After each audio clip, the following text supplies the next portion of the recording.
Alrighty, my rehabilitation is complete.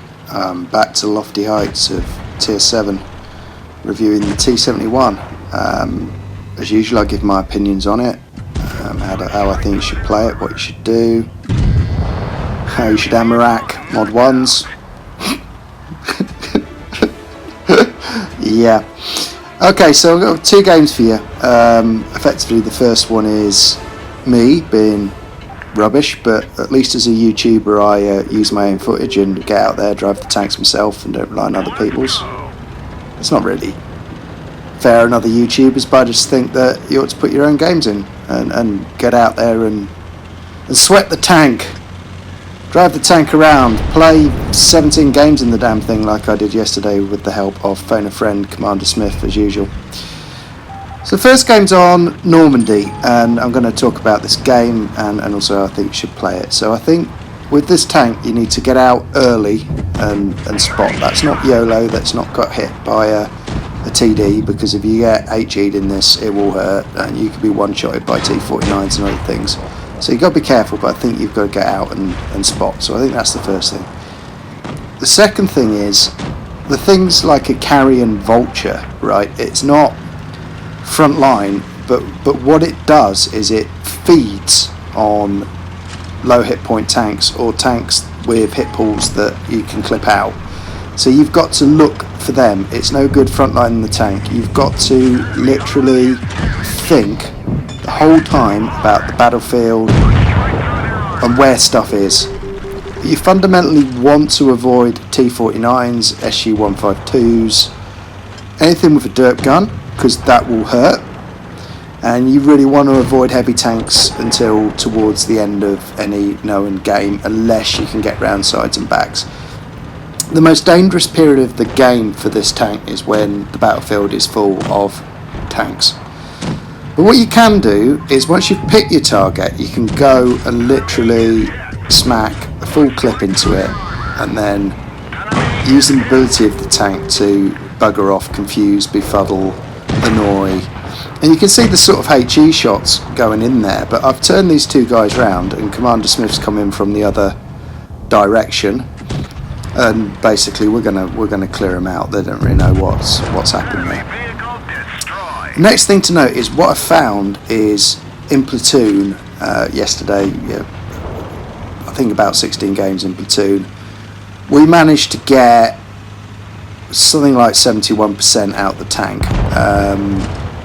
but that relies on having a good platoon mate who can cover your reloads. It also relies on actually having Discord so you can communicate and coordinate who you're going to clip and what you're going to do. If you play the tank on your own, it is much harder. My win rate the day before when I was just doing footage for this was about 56%, and you know, it's not a carry tank, but in the right circumstance it is pretty much best in tier in its class. I actually have a leaning towards the SP1C, but I'm weird, and more of that in a subsequent video because I've been playing a fair amount of that. But as you can see, you know, that's a crap game from me kind of thing. It's about 2.2k damage with little help from my friends, or indeed a lot of help from my friends. The second game I've got for you is a real treat.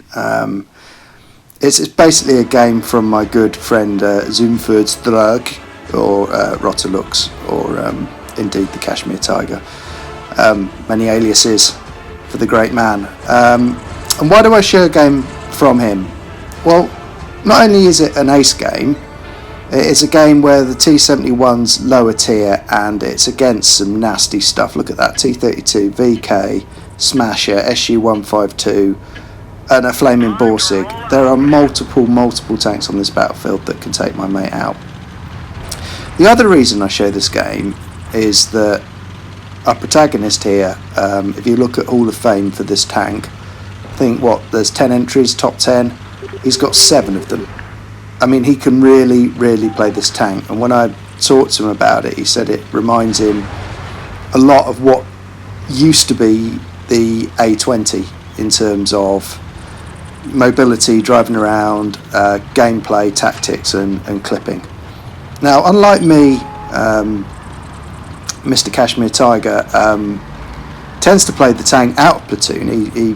I'm not sure he prefers it, but he knows how to play it like a lone wolf. But if you watch it, the play style's very, very similar. And I've watched a lot of his stuff before I started really properly putting a lot of games into this tank to learn. But he's done pretty much the same. He's gone up and spotted on Castilla. He's sensible enough to realise that enemy TDs typically will sit on the ridge on the other side of where he is at the moment, which is what happened to the T49, which was, you know, a pretty dumb piece of gameplay. That was always going to happen. So what he's going to do is flank round and have a good look at the enemy TDs. And there you are. The SU's just sat there. He pulls back. He knows how long that thing takes to aim. It's never going to hit him. He's driving something the size of a peanut. And he's going to pop up here. I love this piece of gameplay. And literally use this space to put 3 into the RU. I mean, right enough he takes one back, but that's a good trade. It's a complete clip into the front of that RU, putting it down to a one-shot. He's also focusing taking the RU out the game, because the RU is spotting up for the enemy TDs. But he's not anymore, is he? He's gone. He was doing the right thing, by the way. And then he can start to get into this Borsig, which is sat there on the ridge, and he gets 2 out the clip onto that. All going very nicely indeed. 1.3. The top of Castilla has been won, and typically, in a lot of cases, the team that wins the high ground, you know, hills not holes, is going to win the game. I love what it does here as well. If you're watching this game, that's just map awareness, knowing the climbing spots, knowing what you're doing. But you can see he's got shots for laughs into the Borsig, clears him out. He's now on 1.5k damage. He can move with some caution into the SU-152, but fortunately he's got a heavy tank. You can see the SU-152. SU-152s, just the moment they see you in your T71, they just start tunnelling, because they know that, you know, they can make a big hole in you.